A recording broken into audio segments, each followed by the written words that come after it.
Welcome back to Rochester Living with Mark Siwiec and Corey James Moran, brought to you by Elysian Homes by Mark Siwiec and Associates. This is episode 195, and our guest for today, absolutely fantastic, Theresa Mazzullo, CEO of Excell Partners. Thanks for joining us. Thank you for having me. Absolutely. Mark, do you want to do your big intro? Well, Gosh, come on, gosh. it's a little hard with Theresa because I've known Theresa for a long while. Yeah. But her resume is just so extensive. And for years, I've said to people, when they're talking about women in Rochester who have had an impact, or women in Rochester who are influential, I always talk about Theresa, and your name Thank you. always comes Thank up. you. That's I mean, very kind of you you. sit on, I don't know, 200 boards. I mean, and Pairing those literally, like if you go back, I mean, chairing the Blue Ribbon panel for economic development under Maggie years ago. Your work as a VC, which is really fascinating, really interesting, especially when you take into consideration how few VCs there are. The fact that you're the vice chair of the Conservative Party, you're active, involved in politics here in Rochester. I mean, it just goes on and on. I mean, it's just, I don't know how it is that you do all that you do. And I'd say the same thing for you. It's always true, busy people. it really is. So we can take this in any number of directions. Corey, I don't know where to even start. Maybe you've got a few. I've got an idea, yeah. Because I've got some ideas Hit me, also. Well, Corey. why don't you go ahead? Let's start at the beginning of how you came to Rochester, because I love this. Okay. I picked up on your delightful accent, not a Rochester accent. I did dissuade that. I originally came from Kentucky, There we go.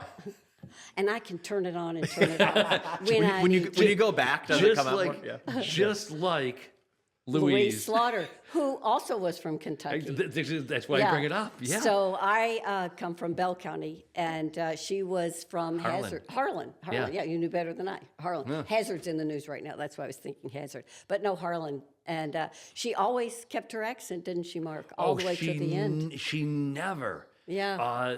But she knew that she knew exactly what she was doing because, especially here in Rochester, she knew that it was something that differentiated her. Yes. When she first started out in the town board and then moved into county ledge, and then That's right. Yeah, exactly. She knew it was a differentiator, and she also knew that people were charmed by it. And dang, Absolutely. yeah. But do not be dissuaded, because she was one tough mountain woman. I feel like with the accent too, you can say mean things to people, and they're like, huh? Well, I'm really not a Southern girl in the sense of what you think about Southern women. I'm more a mountain girl. So Well, I was there's a going to say, difference. like, there were a lot. Your politics may have been very, very different. Yeah. A lot of commonality there between you and Yes, Louise. very much so. Oh yeah. So I'll be. Yeah, she had all the witticisms that Southerners say, like, well, I had him squirming like a worm on a hot rock. That would be something that she Mark, would why say. don't you bust out some of those phrases? I gotta pee like nobody's sister. You practice this. What the hell? You have does practiced this in the that mirror. mean? Mark, admit it. You've practiced that in the mirror before. She used to say, because I ran her campaign back in, I don't know, Yeah. like 1878 or something, and like the things that would come out of her mouth. Oh, she said to me once that, in the later years, she was getting up in years, and I was like, is she going to retire? Is she going to step down? And there was no way. I mean, the phrase "you go out with your boots on," that was her to the T. But she said that, like she'd say things like, "My daddy always said that when they shake your hand, they're just checking my pulse." Oh, That's right. Which was interesting, because my daddy always said when they're patting you on the back, they're trying to find the soft spot to put the knife in. So this is a lot of similarities there. So fun. But she little was cynical. She was a biologist. Yes. Right? That was her training. Yeah. Your dad was in banking. Yes, he was. And then you? Yep. Well, I came in banking as well. That was my first job when I got to Rochester, because my background had been in banking thanks to my dad growing up. He was president of a very small bank in Kentucky. And so I worked in literally every single department except the trust department. Interestingly, when I got to Rochester, my first job was at Central Trust in the trust department. Wow. And so I came up here in '77 when I got married, and right through the 80s. You'll remember this crazy merger and acquisition time. I mean, everything was getting merged. I mean, Lawyers Co-op sold at some astronomical price. Sarah Lee bought Champion Products. I mean, every day when you came into work, there was a new merger or acquisition take. I always Well, say and there was a lot of telecom stuff going on. very back much then. so. Yeah, Yes, yes, exactly. Yeah. That's right. And I always say it was same in the banking industry. There was just so much chaos in the banking industry that I always tell people that I worked at 5 banks and never left my desk. Well, Talk about chaos. Because there was also a lot of merger and acquisition of banks. I mean, think about Totally. Pettinella, and like he was who was Ed with? God, Pettinella was with the community. that's right. Yeah, RCSB. Yeah, that's but, right. But then but it was something before that, and then it Right. became something after that. I don't Exactly, even know. Yeah. exactly. Long time, but yeah. So it was crazy times in the banking industry for sure. So what happens then? Because I actually don't know this part of the story. So what happens between the time that you're in the trust department and then you find yourself in your current role? Well, interestingly, it was sort of a migration because I left and went over to Chase, and I was working over there it was at a time when Chase was the number one bank in town. I mean, bar none. And I had a great office. You traveled first class, stayed in the best hotels. It was, Shangri-La. And Carl Carbolata, who had been president of Central Trust, was recruited by the Office of the Comptroller of the Currency to turn around the bank, First National Bank. Because also at that time, and we're talking early 90s, 1990, around there, 92, 93 maybe, banks were failing at a record pace, particularly the community banks, and the OCC, the Office of the Comptroller of the Currency, was concerned about the impact it was having on the communities and the confidence in the banking system, particularly with the local banks. And so they recruited Carl to come to First National Bank, which was in pretty dire financial straits, to try to turn the bank around, which, as we all know, he did. And he was able to bring his senior policy committee that he had over at Central, because none of them had been required to sign a non-compete. And so Look at they that were now. You got it. So they were all over there, working on trying to turn this bank around. And one day I was at Chase in Shangri-La, and Carl calls me to have lunch, and he says, can you come over? Would you be willing to come over and run our trust department at First National Bank? And I said, well, what kind of trust department do you have? He goes, I really don't know. He says, we have 2 people over there. He said the one guy that was running it went home on Friday with pneumonia and died on Sunday. No. Yes. Thank goodness. Okay. Oh my God. Yeah. And he said, we're not really sure what's going on over there. He says, would you come over and would you consider doing it? And I said, well, let me, give it a thought. I'll get back to you. So we sat back down again about a week later, and he said, what have you decided? And I said, well, this is my moment in negotiating, Mark, for all times. He said, will you consider doing it? And I said, for one thing. He said, what's that? I said, one thing only. He goes, what? I said, parity. Good for you. And he says, what do you mean? I said, I want what you gave the boys. Good for you. I said, I don't know what that is. I said, if they got a club membership, I want one. If they got options, I want options. I said, whatever you gave the boys, I want. Good for you. And this is early 90s? Uh-huh. Yeah. He said, done deal. Fantastic. And that's how I went over to First National. And when I got over there, honestly, it was a nightmare. Every single thing I picked up was a lawsuit waiting to happen. And as my husband will tell you, I woke up like in the middle of the night thinking, oh my God, what have I done? I've made a gross mistake. And fortunately, Chase always had really good relationships with them. And they all said when I left, if you ever want to come back, and I seriously considered it. But when you're going through hell, you just keep going. Yep. And that's what we did. And just put your head down and got through the other side. And as it turns out, we were able to turn the bank around, and I was able to grow the trust department to about 125 million in like a couple years. And we ended up selling the bank. And, actually the OCC uses First National Bank as a model for how to turn banks around with our team and so on. So You must have had incredible brain power.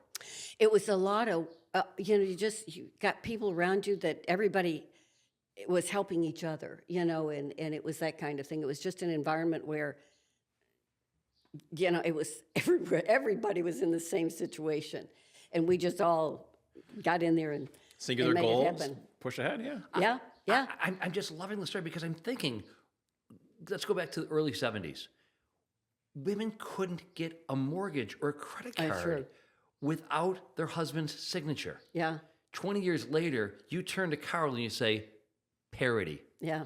20 years. Yeah. That's a great story. But think how much it's changed since then. Yeah. It's really, it's fascinating. So when did you become a VC? How did that happen? So when I left, when I was at First National Bank, one of the ways I managed to build the assets was to work with a former friend of mine who had just started his own business called Epic Advisors, and they did 401k administration for financial institutions. And he was just building his business, so we used First National Bank Trust Department as the beta for building that model, with the understanding not if but when First National was sold that I would leave and go over as a partner with him, which I did do right after First National Bank was sold. And again, it's been my karma for some reason to walk into situations that I never other than Chase walking into Shangri-La. Everything has always been a challenge, and this was no exception. When I got over to Epic, it was not profitable. The morale was bad. There was no alignment within the business in terms of people and philosophy and culture and so on. And my partner, Jim, was awesome, but this is another lesson, learn a lot of lessons. There were 2 other people, so there were 4 partners in this. Not a good scenario. Too many cooks in the kitchen. You got it. Yeah. Perfect, Corey. Yeah, you got it. And so, we struggled, but again, we went from a situation where we were, losing money to turning the company around, 20% profit margins, and we also were, by the time we sold the company, had custodized assets of a little over $1 billion. And we were selling to financial institutions across the United States. Wow. So we sold, and now I'm sitting there thinking, okay, now what am I going to do? You don't like to sit still much, do you? No. I've got the heebie-jeebies, as they say down south. And so Peter Robinson called me. And you have to explain At the for those University who of might, Rochester, he's senior vice president, head of government affairs at the University of Rochester. And they had a very small, and I do mean very small, venture capital fund. And he said, look, we're sort of fulfilling an obligation that we have to the state of New York. It was sort of an asset switch where the U of R went to, this is when, and Mark, you'll recall, when before Cuomo, when the legislator still had earmarks and could sort of control where money for their constituency went, and that changed. We can talk about that, but nonetheless, the U of R was able to get money for a Center for Translational Science building with the understanding that they would start a seed venture capital fund, because there was nothing existed, and so you have these startups that have really fascinating technologies that they're trying to commercialize, but no one wants to invest at this stage. They're pre-revenue. There's still, to some extent, a glimmer in their eye. I mean, they haven't proven out their technology yet. I mean, all of that. I mean, it's high risk, and yet you needed the seed money for them to get going. So the University of Rochester had put money in to start a seed fund, and the fellow who was running that left abruptly. Pneumonia? No. Oh, no. Was this also mysterious? I know. I'm noticing. You guys are like I'm noticing a I'm like trend. the death. I'm like, you guys are going to run from the wind. Don't sit near her. Kind of convenient how this all Exactly. played out, isn't No, it? but it was a political sort of thing that we can talk about offline. And so he left abruptly. And so Peter called and said, I hear you're free. Do you want to come over? He says, now look, once this money runs out, that's it. We're just going to fulfill all our And obligation. how much money are you talking It about? was only like $2.5 million. Oh, nothing. Right, thank you. And they were doing promissory notes at like $25,000, to these companies, but no one had any money. It was like Dixie cups were better than nothing. And so I get in and I'm getting inundated with deal flow from Cornell, from Buffalo, from Syracuse, from Albany. And they're all these startups that are trying to find money to help proof of concept and to get their businesses going. And I'm like, what is going on? So did my research and found that out of that 43 states in the United States had state-supported venture capital funds precisely because the private money didn't want to come in at this early stage. The risks are just too high. Yeah. It's Makes when they sense. fall into what they call the valley of death, right? Yeah. And so I said, we need a state venture capital fund to, Hard to believe 43 states, but not the state not of New New York State, That- right? That's insane. Exactly, Yeah. exactly. So my partner and I did a white paper and found that over 50% of the venture capital in the nation goes to California. Wow. 10% goes to New York State. New York State is number 2 in the nation to California, but they get 50%. New York State gets 10%. And of that 10%, at the time, this goes back about, 17, 18 years ago, 99% of that went to downstate. Sure. Only 1% Yep. came to upstate. Not surprising, Yeah. unfortunately. Yeah. And the California money, I would imagine, is all going to Silicon Valley. Well, not just all up and down California, but Okay. primarily so. Yeah, okay, yeah. Yeah, for sure, Okay. Safe to say, for sure. So we did a white paper, and we went all over. We went on a road trip all over upstate to every city: Buffalo, Rochester, Syracuse, Albany, Binghamton, Ithaca. And at every place we invited entrepreneurs and academics and government officials and corporate people, and we had anywhere from, I don't know, maybe 30 to 40 people in a room at a time. And we had a website that said seednewyork.org. And we explained the problem, that there's all this technology coming out of upstate, but there's no capital to fund them, and that we need a state-supported seed fund. And we just got everybody singing from the same song sheet, so much so that, it went to, the first governor was Spitzer. I think I remember him I think you probably do. very well, actually. Right. Yeah. And unfortunately, as we were making headway, Spitzer was not, and so he went the way of all flesh. And immediately thereafter was Governor David Patterson, who was very much sold on this. And at the State of the State, he talked about 2 major initiatives that he was funding in the State of the State. One was a microloan for minorities, and the second one was to start a state-supported venture capital fund. So I was ecstatic. But then he ended up with a $10 billion deficit that year, and my program, the VC fund, fell off the table, but he did fund the microloan program. And I remember I was so disappointed. I remember talking to some of the legislators, and they said, Theresa, you have to understand, it's so much easier for us to explain taxpayer dollars going to fund a microloan for minorities than a venture capital fund to help grow technologies and businesses and so on. So I get that. So Governor number 3 comes in, and with Governor number 3, with Cuomo, we managed to get it passed. And for the first time in history, we had a state-supported seed venture capital fund. And since that time, Excell has received over $40 million from government funding to invest in high-tech, high-growth companies in upstate New York. That's Yeah. insane. That's incredible. Yeah. And so yeah. how's it going? It's going. You get $40 million over the course of the past few There's years. obviously Yeah. a lot of need for it. Yeah. I mean, Yeah, there's a lot of need for it. And right now, I think we've had like 15 exits, meaning that companies have actually been successfully sold. And we're returning anywhere from a 3 to 5x return on the money. We have returned money back to the state for those companies that have had a successful exit. We also have since our inception, we've created over 1,500 jobs out of our portfolio, bearing in mind that the average salary for a high-tech, high-growth company is somewhere around $78,000, which is very good, as you can imagine.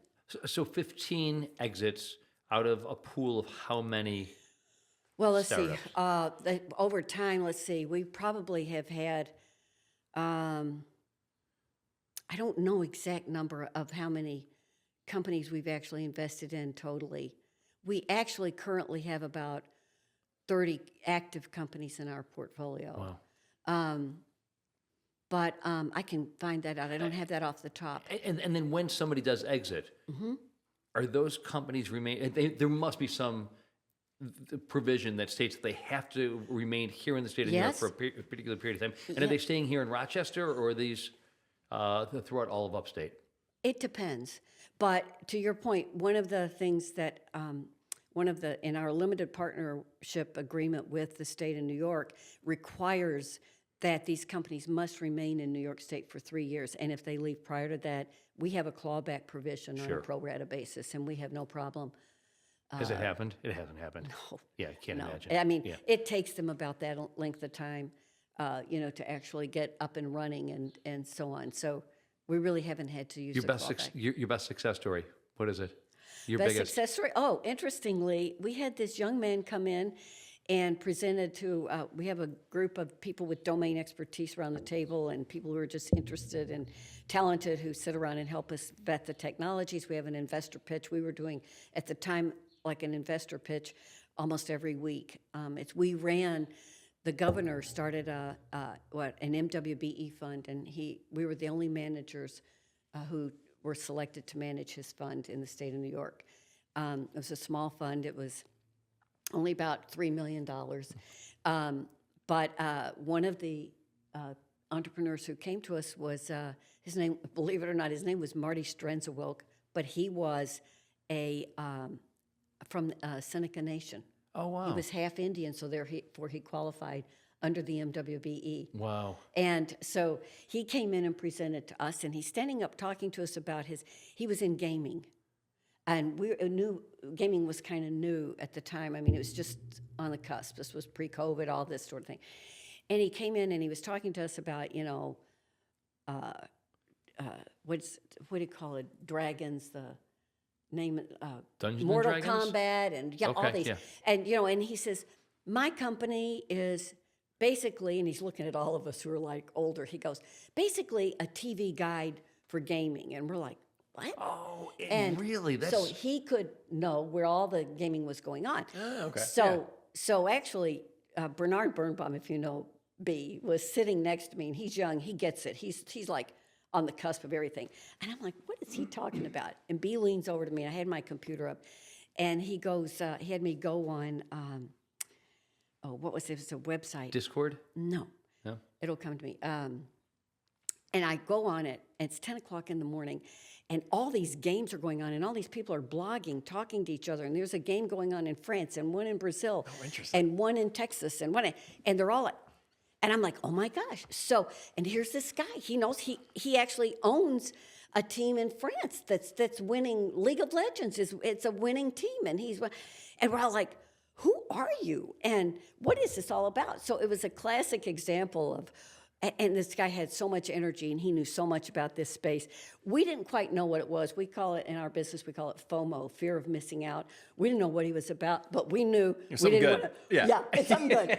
We better not miss out on this. And we knew that if anybody could take us to the promised land, this guy was the guy. So we bet on the jockey. Okay, fair, yeah. We bet on the jockey out of fear of missing out on whatever this amazing thing is. And he sold to, his company is now was bought by Overactive Media, and it's publicly traded on the Canadian Stock Exchange. Oh my God. Yeah. And he's a young guy. He's like 32 That's years fascinating. old. Oh, that's At incredible. 32, you know, but he Impressive. had so much energy. He has what you like to see, velocity, you know, just focus and energy. And he just every time he was around, you just, you know, that was, and there you have it. That is a win. That is a win. That's Yeah. a Yeah. great story. Yeah. And you said Seneca Nation? Yeah. And he had to, and of course, with Empire State Development, you know, they required that he submit the papers to support that he was actually, Oh wow. Sure. Yeah. I mean, already. Yeah. because this was an MWBE Yeah. account. So, Wow. and understandably so, you know, but e- because he did absolutely. not look Indian at all. His brother did, but he did not. And we said, Marty, this can be a tough sell. Bring your brother. I've got the papers, you know. Oh my goodness. He's a great guy. Yeah. So let's pull back a little bit here and talk about the evolution of Rochester, right? Okay. Specifically I love Rochester. when it comes to tech, right? Because let's talk about, obviously there was the big three for so long, and that was the staple, right? That's what drove everything. And then we had some dark days where, you know, those companies weren't doing as well or getting out of the area. And now it feels like there's been a resurgence. Would you agree? Oh, absolutely. Yeah. I mean, Rochester is a very talented area. I mean, I think the regional councils have determined that our 4 pillars of strength are in far and away optics, photonics, and imaging. That's one pillar. I Yep. mean, I would say, particularly with the laser lab at the U of R, we come close to ruling the world in that space, truly. And the talent that's here is just amazing. And then the other pillar of strength is in life science, and then advanced manufacturing, and ag and food tech, which is Oh, interesting. so much fun. Yeah. You know, who would have thought, right? But we really do see very interesting technologies that are coming around farming nowadays. It's changing the way everything. Fascinating. Okay, yeah. I mean, that really is bridging some things that Upstate has to yeah. offer. You're not doing that downstate. Yeah. No, exactly. Yeah. So it's very interesting. But no, I mean, Rochester has it. First of all, Rochester was chosen by a professor at MIT who studied I don't know how many cities across the United States, and had all this criteria, and found that he concluded, and it was in his book, that Rochester has the highest potential of any city in the United States to be the number 1 in the tech space. Wow, that's incredible. It's incredible. And yet, this was totally non-adverse. He did it on his own. Sure. We didn't know about it till after he wrote his book. No influence whatsoever, but across a whole, you know, breadth of different criteria that he looked at, we came up as the number 1 city in the nation that had the highest potential for being a tech center. I mean, a lot of it has to do with the education that we have here. Well, for Right. sure. Yeah. We have, for example, And you're keeping right. it, I think, is the Corey, most important part, yeah. Well, Corey, we have, I think, 14 colleges just in the Mm-hmm. 9-county area. We have some of the top technical institutions in the nation with RIT, Clarkson, what's the one? There's so many. Yeah, there are. But also Alfred Okay, yeah. is another technical, RPI. Okay. RPI. These are top tier technical institutions in the nation, and they're right here, you know, in our region. So it stands to reason, you know, that we would have the talent that Sure. it takes to be generating technologies that are for tomorrow's future. And I think just as a whole, we're doing a better job of retaining that talent, because that was, you know, the brain drain or whatever Right. they called it. That's been an issue for years and years. I went to college at Brockport. I Yeah. graduated in 06. And I remember even at that point, that was one of the complaints, is that all these brilliant minds are coming to the area to study. And then as soon as they graduate, poof, they're gone. Right. And it feels like, again, there might be a shift there where there's more connection to the community, and it's less of just going to the campus that you go to and never leaving it and not really exploring. I'm not really sure. Well, you're right. You're right. I think there really is a concerted effort to try to keep more of them here, but that means, you know, the jobs have to be the right jobs for them at the time that they're looking for, you know, they're graduating and so on. I mean, we have people from Silicon Valley companies that will just be standing at the end of the podium at RIT. Yeah, just waiting, sure. But with Micron coming into Syracuse, Rochester is going to play a major role as a subsidiary or as a feeder. Well, it's the tech hub, right? You got it. The tech hub, exactly. And so the whole I-90 corridor, as they refer to it, is going to be a real feeder that will help bolster and create jobs. And we're already training for those jobs and really doing everything to position ourselves to take advantage of Micron when that happens. What does it look like for Rochester in the next 15, 20 years? What do you see? What's the hope? Well, the hope is that we have enough capital and access to capital for our high-tech startups that they have enough gas to take them through. Because right now, I mean, Excell Technology, which is the fund that I manage, we are in what they call the seed and up to like early stage. And we invest anywhere from $250,000 to $1.5 million. And that's great, but where do they go when they need that next tranche? Sure. And money is not yet available. We're still waiting for the venture capital community and the rest of the country to see the talent and to start funding in this region. And I think that's happening little by little.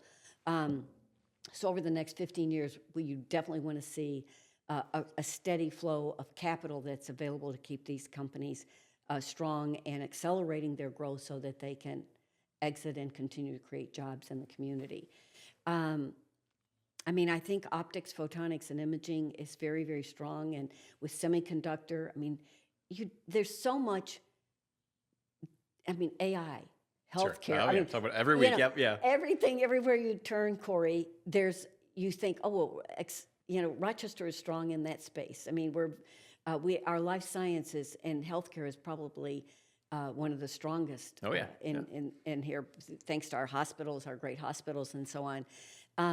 So, I mean, there's just so many avenues where we can dominate. And it's like the guy from MIT said, I mean, we are poised to really be on top of the world and to bring Rochester back and to be another Silicon Valley. We have that potential here in Rochester to do that. I have no doubt in my mind. No doubt in my mind. It's phenomenal. I know we'd love to see it, for Yeah, sure. you But got it does. it. It feels like there's momentum and it's building. I think so. We just have to believe in ourselves, Corey. There you go, right? know? If you don't believe in yourself, no one else will, right? You got that right. Yeah. Well, thank you for your time. Thank you for being an ambassador to Rochester, by the way. Thank you. Easy to be. And thanks again for coming on. I appreciate your having me. Thank you very much. Take care. All right, let's jump to real estate. You ready? Yeah. First, congratulations are in order. And You are the honoree of a real estate award. there we go. What is this? The RBJ Construction and Real Estate Power List? I think it's the power list for construction and Same real thing. estate. Whatever. Thanks. Yeah. It's nice. Who is joining you on this list? Because these are big names. Actually, one of our guests from just a couple of weeks ago, Andy Galena. Yes. He's on there. Jet Meta's on there. Fantastic, yep. I think some of the Glazers are Shout on out there. to Jet Meta, by the way. Kindred Fair. Phenomenal. Yeah. good. Well, yeah. You ever get out to Geneva? Yeah. So did you just buy a gift certificate or something for that at one of the recent auctions? No, they're great. It's so just good. fantastic. Yeah. So it's a great list. RBJ is a great publication. So I'm on it. That's really nice. I noticed there was some names that weren't on the list from the real estate world. All right. So Actually, it was kind of interesting as I was looking at the list. I didn't really see anyone else that helps buy or sell homes on the list. It's just you. That's very nice. The list is comprised definitely of people primarily who own real estate, people who primarily are involved in construction. Sure, yeah. Major landlords like Andy Galena. But shockingly, there weren't any other real estate agents or any other brokers for large firms. You would have expected or anticipated that the broker for for Howard Hanna, or Keller Williams or something would have been. Anyway, so it's very, very, very nice. Do you know who else was on the list? Who? Mary Lupin, not on the list. Oh, I've got to tell you something about her. Is this for the podcast or off the podcast? Off podcast. Oh, okay. Ooh, juicy. All right. Want to get your numbers? Go for it. Do we have another letter to respond to? That really took off. I mean, people. If you missed it last week, Mark completely shit on Mary Lupin. Well, Deservedly so. She it's, sucks. but I wasn't alone in my shitting. Yes, true. I mean, Andy Galena was Andy right. Galena was over there like a little teapot. He was got steam shooting out of his ears. Yeah, and yeah, Mary and her ilk. They really they're just doing such a disservice to this community. So we don't need to get into that again. But yeah, yes, she was not on the list. There we go. I just want to point that out. Just throwing it out there. All right. Let's get to numbers here in terms of single family active listings. We're heading into Memorial Day weekend, although it doesn't look or feel like it currently, with it being rain for the past 5 days straight. And it's 5 days, 5 50. months, dude. I know, it feels like it doesn't. Yeah, precipitation for 5 consecutive months. It's just awful. So we saw a big dip in the number of listings. Last week we had 467 in Monroe County. We're down to 399 right now. And a lot of that are things that are just lingering. Not a ton of new lists. So we'll see as we get on the other side of Memorial Day. Will there be a little bit of a jump up? Maybe we see something similar to what happened for Easter, where we saw another 100 listings or so pop up. Yeah, that will be interesting. There was a report released just the other day nationally. The number of properties currently listed for sale in the United States is 18% above where the number of listings available for sale in the United States in 2020. How much of the heavy lifting is Florida doing for that list? That's a really great question. Probably a lot, but it's a combination of not only are there new listings coming on the market for sale, but there's a lot of stuff that's still lingering. And then actually another really interesting statistic, and then we'll get back to your numbers. April of this year was the slowest month for real estate sales since April of 2009. Okay. So something happened back then. Something I think the Great Recession. Yeah, exactly. That's how bad this is. But I mean, hats off to the members of our team. I mean, they're just. We've got 8 people on the team who, 8 members of the brokerage who are who are experiencing this year better than they experienced last year, and 4 members, and you're one of them. Thank you. Yeah, I mean, you're way up, but you've been doing this for what, 5 years, 6 years? Certain role. And all that repeat business is coming, all the referral business is starting to come in. So that's awesome. But then we've also got 4 members of the team who are on track to have their personal best year in the worst real estate market to sell ever. Basically. I mean, So I was saying this the other day at our meeting. I do think, is this, well, you weren't around, but I'm wondering. I was alive. You were alive, but I'm wondering whether or not this is, I'd love to hear from some people, whether or not this is a market that is worse than the market we experienced in 2008, 2010. It certainly feels that way. Well, it was kind of the opposite, right? Because there was the flood of listings back then. Mm-hmm. Yes, it is the opposite. So it's kind of the converse of what's happening now. Exactly. Yeah. Anyway. Well, and we saw we eventually got out of that. So yeah, exactly. The optimistic part of me, in 16 or 17 years, we'll be out of this. Absolutely. No, it will happen. It really is just a matter of when. So what are the numbers you got for us? 6 county region, it was 806 last week. We're now down to 716. Under contract and pending, those numbers are up. Monroe County was 1106 last week. We're at 1177. Okay. And the 6 county region, we were at 1597 last week. We're at 1672 right now. So again, things are obviously still selling. It's certainly not turned on its head and become a buyer's market by any means whatsoever. But it's definitely not what we've seen for the past beginning of this year and for the past several. Right, exactly. Before we jump into rates, because that's another interesting conversation. I mean, it's hard to predict, right? When I'm representing my buyers and we're going into writing on something, I feel like it's either there's no competition or there's still a ton. It's one or the other. So do you have any theories on that, Corey? I think, so like for this week, for example, the one that I got, a really nice lake house out in Webster that was listed high. We were the only offer. Which I think if this was 2 months ago, I don't think that's the case. Mm-hmm. Again, they listed high. So I think it's kind of sellers tripping over themselves a little bit. Agreed. I agree with that. Yeah. So again, when we talked about it before, but it's even more critical now, list price is really, really important. And then I think the other part of it, you need to be really buttoned up. For the past 4 years or so, for the most part, sellers have been able to take advantage of the market. If you had terrible wallpaper and carpet from the 1970s, buyers were looking past that because they just needed to get a house and there was so much competition. I feel like now it really is in a seller's best interest to get that stuff done. Again, we're not saying redo the entire kitchen. That's not going to give you the money that you need out of it, but doing the floors and the carpet and painting, I mean, it's going to go longer now than it even would just recently. And I think that has to do with the fact that affordability is just so low right now. The value of homes is so high, interest rates are so high, people just don't have the spare money. Sure, yeah. To replace the Harvest Gold appliances in the kitchen, or pull up the carpet, refinish the hardwood floors, whatever the case may be. Speaking of interest rates, yeah, nice segue. You like that? Strong. Thank you. The 30-year was 6.99 last week. Yeah, we're at 7.07 right now. Not surprising. Why is this happening again? Moody's is one of the reasons. Okay, yeah, because we were downgraded, right?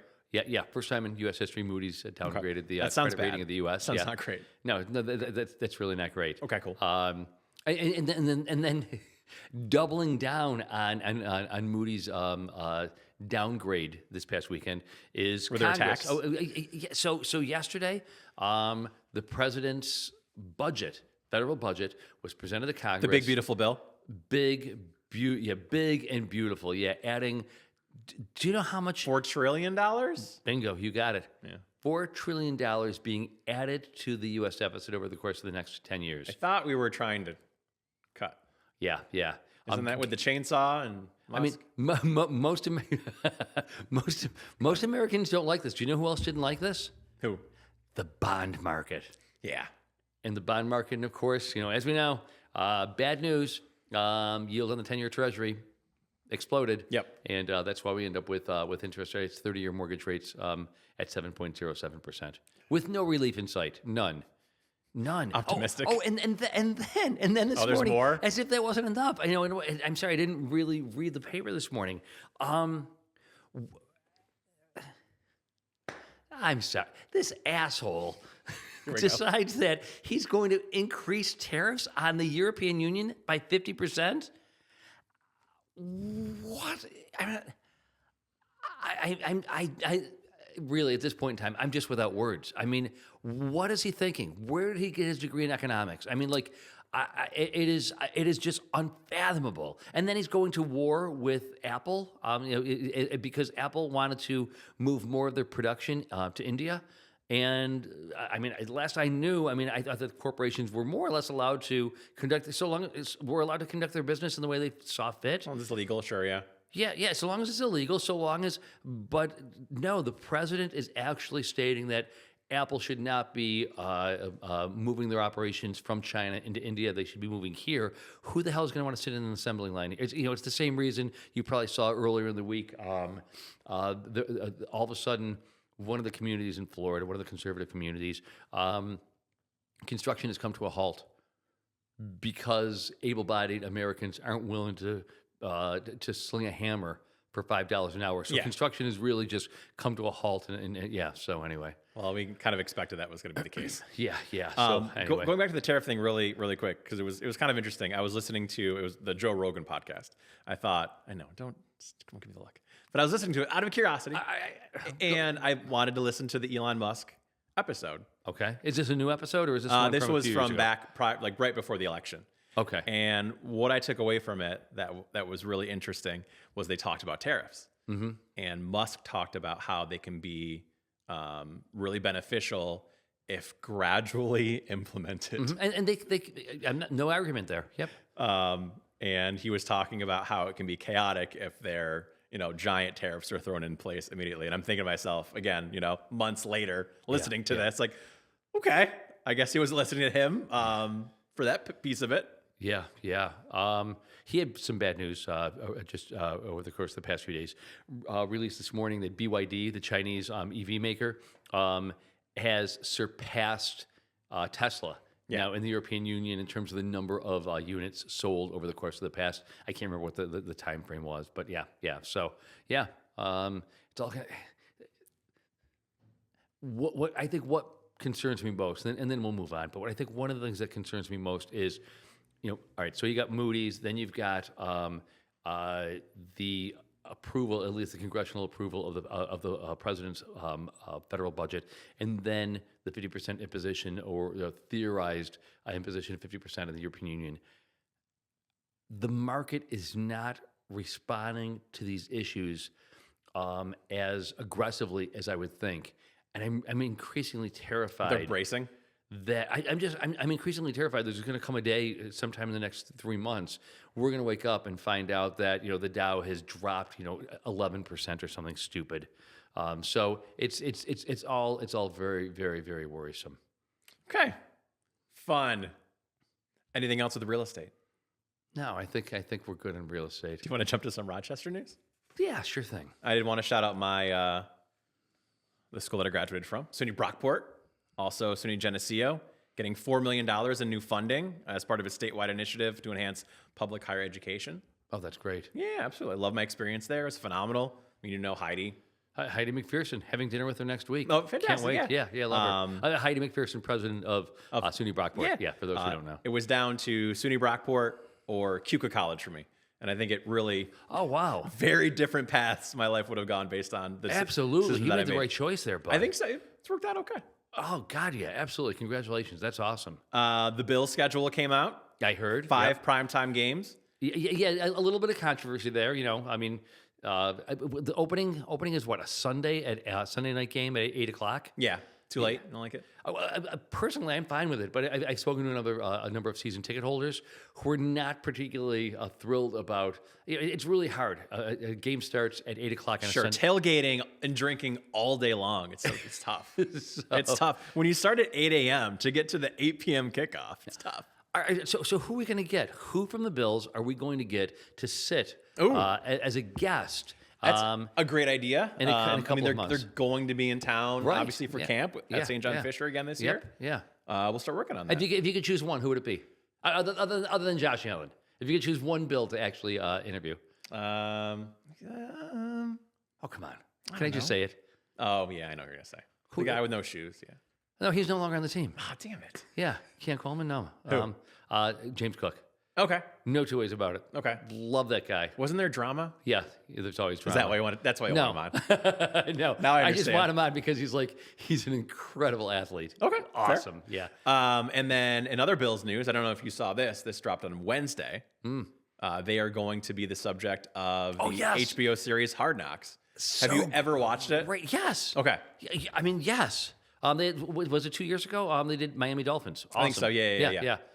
Always a really interesting kind of peek behind the curtain of how things operate. Yeah. And if you thought that Josh Allen couldn't get more popular, just wait until after that, and people are exposed to what he's like. His kindness, his philanthropy, his generosity, all of that. Yeah, amazing. That's awesome. Anything in pop culture? I've got a new show. Oh, wait, we haven't finished the old show. We got one more episode. Yes, The Last of Us. The Last of Us. What do you think? So you're on episode 6. I'm caught up. You're caught up. Okay, Yeah. so what do you think? It's been good. With no spoilers. What? Yeah. It's been good. Although I think I mentioned this on a previous podcast. I've been listening to the podcast that goes You're along all with in. it. Yeah. So I know that there's going to be season 3. Of course, because there's too much that needs to be resolved. Yeah, Right. Yeah. So I'm not really sure how this one's going to end up, but I know it's going to just leave me wanting more. But not a bad thing. It seems to have lost some of its steam. Where are you? I'm caught up. Okay. Yeah, I thought the last episode was heartfelt. Did you like the last Pedro? Yeah, the last Pedro episode. The last what? Pedro. Oh, yeah, the last Pedro. Yes, I did. Yeah. Did you catch all the references to the watch? I don't know if I did actually. No spoilers. We'll take this offline. Yeah, we'll take it offline. Yeah. So what's the new show? So it's on Apple TV. John Hamm. Okay. It's what is it? Your Friends and Neighbors. Oh, yes. Yeah. Have you watched any of this? Duffy watched the first episode. I haven't seen it. It's entertaining. So backstory on it is he's this big time financial guy. He's going through a divorce that's pretty messy. His wife cheats on him with his best friend, who happens to be an NBA All-Star. As is the case. Obviously, right? as always happens. Yeah. And then he gets fired from his job. So he turns to a life of crime and he starts robbing all of his rich friends. There you go. And then that's how it He's a proceeds. cat burglar. But pretty good. Yeah, it's interesting. Oh, that's good. All right, so I might want to check that out. Yeah. I did read something. So, all right, you know how much I love, in case you weren't aware, how much I love ChatGPT. I was aware. Yeah, okay. You've got a pet name for it. I'm aware that you like it. All right, so Do you like ChatGPT more than most people? that's a tough one. More Let me than get- all people aside from Duffy. Let me get back to you on that. Yes. So 2 days ago, Sam Altman, who is the CEO of the parent company of ChatGPT, and John Ivey. So John Ive is after Steve Jobs, he's the most important person in the history of Apple. Okay. He's the guy responsible for the design of the iPod. He's the guy responsible for the design of the iPhone, et cetera. Like, so much of what we just take for granted, but so much of their success is really tied to this guy. They are coming together in a partnership. In a year and a half, they are slated to ship, and I don't know how the hell they're going to do this. It's got to be a worldwide distribution. On one day, they're hoping to ship 100 million units Okay. of a new device so everywhere that I go, I always have my iPad and my iPhone next to me. Sure. This would be a third device that listens in on all of your conversations. So I think you know that over the course of the past 5-6 weeks, I've been using AI as a meta coach, and it is drilling down like the things that it's telling me, the insights, and it is just. But it's because I spend so much time talking to ChatGPT about who I am, what our business is like, Sure. and what the problems are and the concerns, et cetera.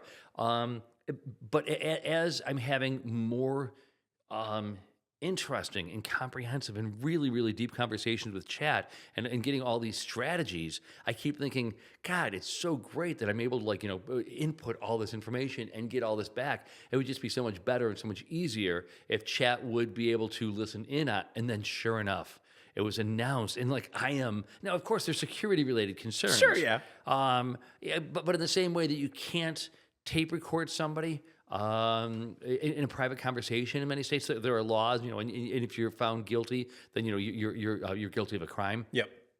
I'm sure there got to be guardrails, bumpers put up in order to prevent that kind of thing from happening. But Well, yeah. I mean, as we know, with AI, there's tons of guardrails.